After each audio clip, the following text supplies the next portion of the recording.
Today we're talking about flashes.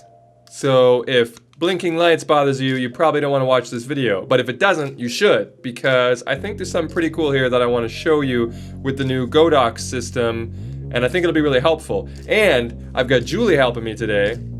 Say hi, Julie. Hi, Julie. So let's get undone. What is happening, Donk Squad? I'm Gerald Undone, and today, as I said, we are talking about flashes. So a little bit of a backstory. Julie, she's a photographer, as you guys know, and she has been using a Canon system for a really long time, which she had a whole array of Canon speed lights, the big 600s and 430s, and they were all wirelessly triggering each other, and it was really great. But we've been thinking a lot lately about maybe switching systems to Sony, and trying to get a whole bunch of wireless things to make all those speed lights transfer over to the Sony system is not efficient, and the Canon stuff isn't cheap to begin with. But Godox has been around for a little while now, and they've got some great alternatives to this whole, everything from really small ones like this little guy all the way up to some big strobes that are more affordable and actually do a lot cooler things. And one of those things is what I want to show you today. And this is great for anybody who's considering switching systems, or for anybody who hasn't bought any lighting yet and they're looking to get like a portable lighting solution involving speed lights and strobes and that kind of thing, because they want to take it around and do some shoots. Got some great ideas for you here. Okay, so for this video, what I'm thinking about doing is giving you a little bit of a demo, and I want to show you how you can sort of simultaneously use the system for multiple camera setups. That way, it's not so drastic of a change where you just have to, I gotta sell all my Canon stuff and all my lights and all my bodies and all my everything and take a chance on, say, Sony or whatever. Maybe you're on Sony and you want to go back to Canon. You're on Nikon and you want to go to Sony. It doesn't matter. Any company that Godox makes this for, which is quite a few, I'll put the list here, but there's like Canon, Nikon, Sony, I think there's like some Fuji, and maybe even Panasonic, I don't know. There's a lot of different brands in there. If you've got any of them you're looking to switch, this will work for you. So the main guy that's gonna allow this to happen here is this little guy, the TT350. Now this is a flash itself, and its guide number I think is around 38, so it's not extremely powerful. It's a little bit less powerful than a 430 if you use Canon, but it's good enough for a little bit of fill flash or something on camera. But what's great about it is it has the transmitter built in, and because this works off of the hot shoe on your camera, you can do TTL, high speed sync, etc. Now they are obviously built for a specific body. So this one is the TT350C, C for Canon. The S one is for Sony. Makes sense, right? Now, what's great about them though, and this is where there's some miscommunication going on. I read a lot of forums and I tried to really get an answer on what all can you do with the Godox to make it work. Godox has some great lights that don't go on camera, like the AD200, for instance. Julie, do you have an AD200? Just to make it clear, I'm saying AD Alpha Delta 200. This is a nice light here, but it's best used, obviously, wireless triggering. You're not gonna put this on your camera. Now you can buy just a wireless trigger for whatever body, and you could buy multiple wireless triggers as well. And they're really affordable with Godox. The Canadian, they're like $99. You can get a cheaper one that only allows you to go through one line at a time, or you can get like the full screen one. Cheaper one's like $70, and then the full screen one's like $100. But these speed lights, they're only, I think, like 110, 120, so they're not that much more, and takes the same batteries, 2 AA's, so you can use your Eneloops. But on top of that, you get a little light with it.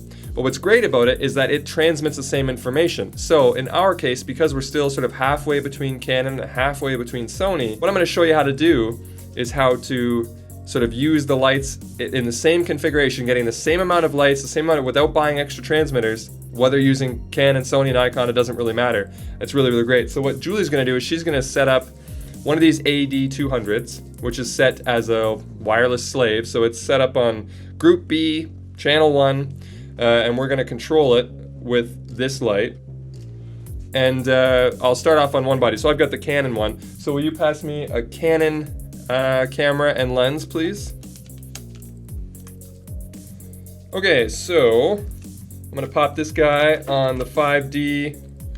This is the 5D Mark III. The idea is we're gonna set this light up to master, which is pretty easy. You just hold the sync button down until the option shows up that's flashing the radio control. Then you set it to the M, so it'll be radio M for master.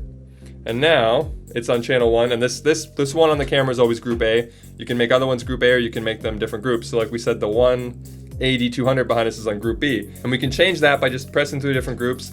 So right now B is set not to fire, but we can set it to 1/8 power, and then we can go through to group C and change that as well. Now the only shortcoming with using this method is that you only get to control 3 groups. If you want to be able to control up to 5 groups, A, B, C, D, and E, you're gonna have to get the dedicated transmitter. But I think 3 groups is enough for any sort of 3 or 4 point lighting system for the most part.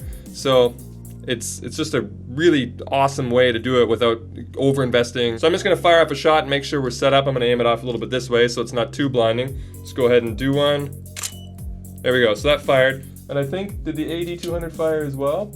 So this one right now is controlling that one. Pretty standard, right? But what we've got now, so I'm gonna set this guy down.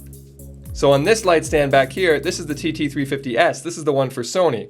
Now, what's great about them is even though this one's for Sony, we can still transmit from the Canon TT350, the Canon's high-speed sync, the Canon's TTL. It can get transmitted through into this Sony because it doesn't care that it's Sony. The flash itself, the Sony part is only the mount, the hot shoe. The rest of it doesn't care whether it's coming from a Canon, coming from whatever. And this is great because they've made transmitters and receivers for other systems before that were meant to kind of unify your flashes, but you couldn't shoot the TTL or the high-speed sync from, say, a Sony camera through this third-party system and use it on a Canon flash. It just wouldn't work. You'd have to keep within system if you wanted to use those features, but you could trigger them. But the features are what's great. All these new lights, they have high-speed sync, and the TTL stuff is getting really good. We want to be able to take advantage of those features. So what's great about the Godox is the Godox doesn't care whether it's Canon or Sony. So if I turn this light on and I set it to group C, and I have to set it to slave, so the same idea, I hold down sync, and I change it now from M to S. And then now I will change it to group C, and that's perfect. So I'm gonna set this behind next to the AD200. So can you make them, Julie, so that they kind of face this way? Okay, so right now we've got the AD200, which is a really powerful light. It's more powerful than a speed light you can put on the camera. And then beside it we have the TT350 for Sony, which is the same speed light that is on the Canon right now, just this is the Canon version, it's the Sony version. So if you were to buy that one so that you can also use it from your Canon, you don't lose the light. So when you're shooting with the Canon, you still get to use the light, and when you're shooting with Sony, you get to use the same amount of light. So you don't lose any lights. This is the best part of this. So maybe you wanted to use the one TT350 as like a hair light, and you have this one on the camera as maybe a fill, and then you've got the AD200 as your key. It's the same configuration when you're shooting with Sony. You just switch the positions of the S and the C model. Hope that's not too confusing. So I'm just gonna try to position it in a spot where you can see all 3 without, we got another one on group B. Julie's got another AD200 set up, I didn't realize it. So all 4 lights should fire. So that's what I said, 3 groups should be enough for the average. We got a four light setup here. And we're just gonna take a test shot and make sure they all fire. 3, 2, 1. Okay. And now we're gonna do the old switcheroo so you can see how it works. So what I'm gonna do is, I'm gonna take this guy off. Julie's gonna grab us a Sony setup, and I'm gonna put the Canon on. We're just gonna switch them. We'll do it right now, actually live, because you guys don't got anything better to do, right? Okay, so I'm gonna unscrew this one, show you so you know there's no funny business going on. So this is the one just came off the Canon. I'm gonna give that to Julie. Oh, she's gonna grab the Sony one. So we're not going to need the 5D Mark III for the moment. So maybe you're doing a transition. Maybe you have a main camera is one brand and your backup is another brand, or you got a shooter that you're trying to work with, and that shooter uses a different brand than you do. This is a great solution. So here, I'll do that. Can I give you the Canon? We're getting all confused here. We're trying to do it in a linear way, and Julie's coming here with things. So this is the Canon one. You put that one back there where you had this one, and now I've got the Sony one, and we're gonna put this one on the Sony here. This one's an A7R3, the body is. We'll just get that one on. The shoe's a little bit tighter on the Sony. All right, we'll strap that one down. Now when you do this, the only real inconvenience, because everything else is awesome, is you just have to switch it. So Julie's gonna switch that TT350 that was on the Canon, she's gonna put that to slave, and I've gotta set this one to master now. So we just hold down the sync button until it flashes, and we just move it over to master. So now this one's all set up. Do you have that on slave? So it should be the exact same result, but now, as long as the camera's on, which it's not. Professional here, guys. I don't even have the camera on. Okay, so we're all set up here. I'm gonna take a snap, make sure that I'm not blocking anything. And this one should now control those three. Did it work? Yep. They all fire? We'll do one more just to be sure. 3, 2, 1. And the recycle time is great on these Godoxes. As you can see, they're pretty much back up and ready to go as quickly as you want. I told you I'd be flashing you a lot in this thing. Now what I'm gonna try, something I've never actually tried before, is to see if we could have both bodies simultaneously be on master controlling the two AD200s. So you could really push the envelope of saying you could have one shooter on the Sony, one shooter on the Canon, both controlling the same lights at the same time. Maybe, hopefully, I don't know, we'll see. So for this one, Julie, can you throw the Canon TT350 on this body? And I'm gonna keep the Sony one here. And we'll see if it causes any kind of like conflicts or not, because this is something I could not find any information on the internet. And there was already bad information where people were saying that you can't control with the TT350, it's only optical. You can't do TTL, you can't do high-speed sync, but it's not. It is completely radio, and it works on, so far, every Godox product that we've tested it on. Just 3 groups only, that's the only limitation. You can only have 3 groups. So if you can set that one to master again. So if I fire mine, it should not set off Julie's camera, but it should set off the AD200 right here. Let's see. What fired? Both the AD200s? Okay. Now here's the trick. Can Julie now fire her camera and set off the same AD200s? Let's give it a test right now. I think it worked.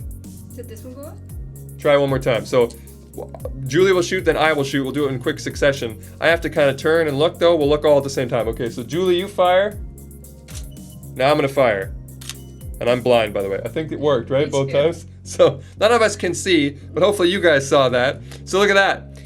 And it's the same lights. So if we weren't doing this, like, you know, sometimes you can set something, you could set this camera, you could take the light off, set it behind a subject, so like this is your hair light now, set it to slave, and that's all it is. It's just changing one dial. Now, it's so awesome because you get to use the same systems and the same amount of lights, and it's completely interchangeable, and it works perfectly. Because the shutter speed on this one was 1/2000. So the high-speed sync is working really, really well. So I think that's pretty much it. The Godox products are fantastic. For you guys that already have Godox products, I wanted you to know you can do this if you didn't know. And it's great pricing.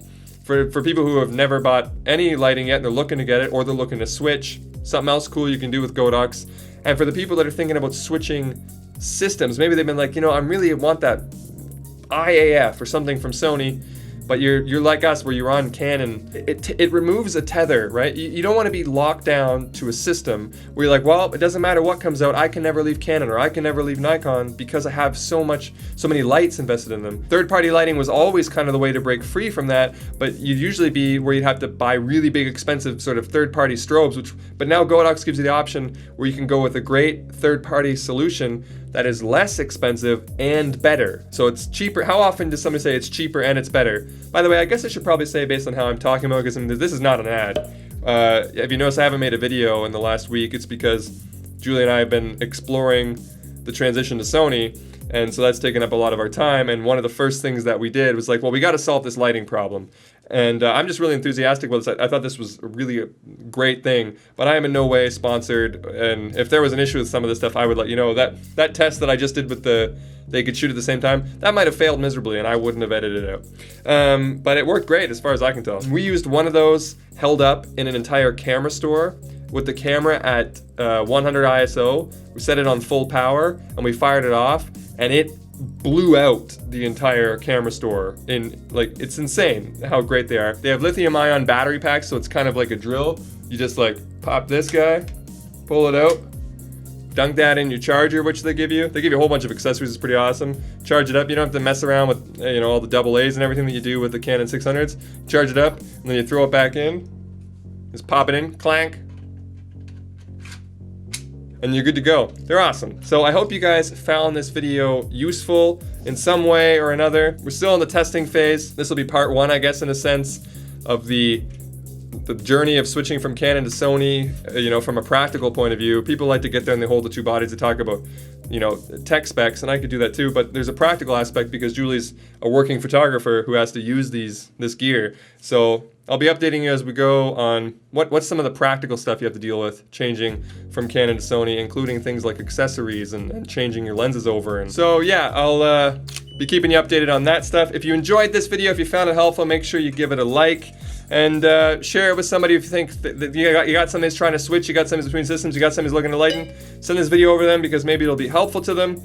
And subscribe if you want to know more about our upcoming journey from Canon to Sony. If you did not find this video helpful or entertaining, feel free to hit the dislike button twice. All right, I'm done.